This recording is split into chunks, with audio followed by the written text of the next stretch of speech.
I don't think Chris Pratt ever thought that he would be in the position that he is in now. He doesn't come from money after all. His mother worked at Safeway while his father was a miner. He couldn't afford to go to college and dropped out of community college, only to end up homeless in Maui, which, according to him, is, quote, a pretty awesome place to be homeless, end quote. But, oddly enough, that stint is what helped him launch his career. Because one day, while waiting tables at Bubba Gump Shrimp when he was 19, he was discovered by Rae Dwan Chong, an actress that was directing a short horror film, Curse Part 3. She decided she wanted Pratt for the role, and he jumped at the chance. That one small spark would help him launch into superstardom in less than 15 years, but Pratt still had to put in the work. And put in the work he did, getting his start as so many do with TV. In fact, his first significant film role was still nearly a decade away. But Pratt was quick to launch to TV stardom because in 2002, just a couple of years after his debut, he snagged a main role in the 4-season show Everwood, where he played Bright Abbott for almost 90 episodes. It would be the second most important show that he had. All the while, Pratt wanted to make it in movies. He took on roles in films like 2005's Strangers with Candy and 2007's Walk the Talk, but his first role in a major film was Wanted, where he's most famous for taking a keyboard to the face. In 2009, he had 3 feature film releases, Bride Wars, Deep in the Valley, and Jennifer's Body, though his most important role of that year, and for several years afterward, was as Andy Dwyer in Parks and Recreation. He would reprise the role of Andy for more than 100 episodes across 7 seasons, with him getting more airtime as the seasons went on.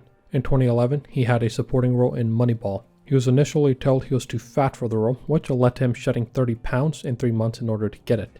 The same year, he starred opposite Anna Faris in What's Your Number, a rom-com. While he had his share of lead roles in the pre-Marvel years, he was mostly a supporting actor and a co-lead on TV shows. He had supporting or small roles in movies like 10 Years, Zero Dark 30, Delivery Man, and Her, but behind the scenes was on the rise. Because affordable, solid talent is exactly what most studios look for, and in Pratt, they found that. Starting in 2014, Pratt stepped into a whirlwind. First, he had the Lego Movie, where he voiced Emmett Brokowski.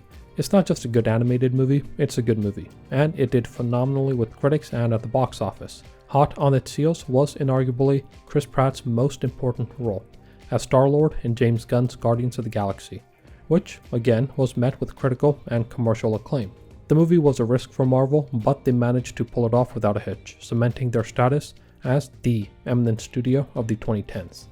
The following year, Pratt was in Jurassic World, which, despite not having the charm of Jurassic Park, represented a return to a world that people knew and loved.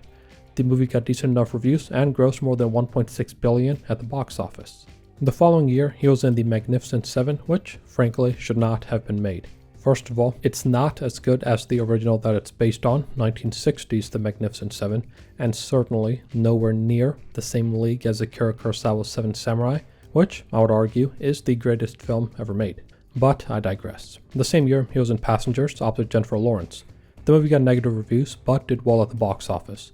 In 2017, he was back on top as Star-Lord in Guardians of the Galaxy Volume 2, which, though not as good as the first one, was still a solid film.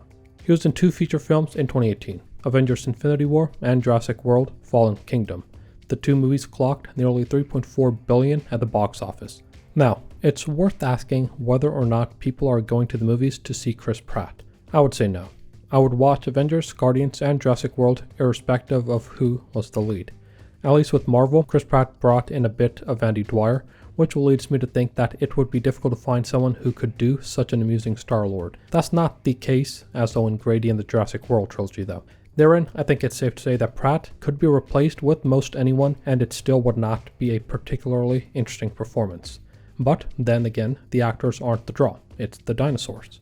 Pratt provided his voice again for the Lego Movie 2, which still got solid reviews but made less than half at the box office as its predecessor. 2019's Avengers Endgame was an unqualified success, overtaking Avatar as the highest-grossing movie for a minute before James Cameron reclaimed the throne. He teamed up with MCU co-star Tom Holland to provide a voice in Onward, which got great reviews and could have been a box office success were it not for the pandemic, which started less than a month after its release. 2021's The Tomorrow War got plenty of views for Amazon Prime, while Jurassic World Dominion barely cleared $1 billion at the box office, but still managed the feat. Pratt appeared for a minute in Thor Love and Thunder, which was not very good. In 2023, he voiced Mario in the Super Mario Bros. Movie and reprised his role as Star-Lord in Guardians of the Galaxy Volume 3, both of which were enjoyable. Considering how many franchises Pratt does, it's difficult to say whether or not it's because of him that the movies are successful. In a lot of cases, I would say no. Movies like Jurassic World, the Super Mario Bros. Movie, and even the Lego Movie would probably be successful without him. That said, it's difficult to extricate Pratt from Star-Lord because another actor would have played him differently and, I think, worse than what Pratt did. It's the same case with Robert Downey Jr. as Iron Man.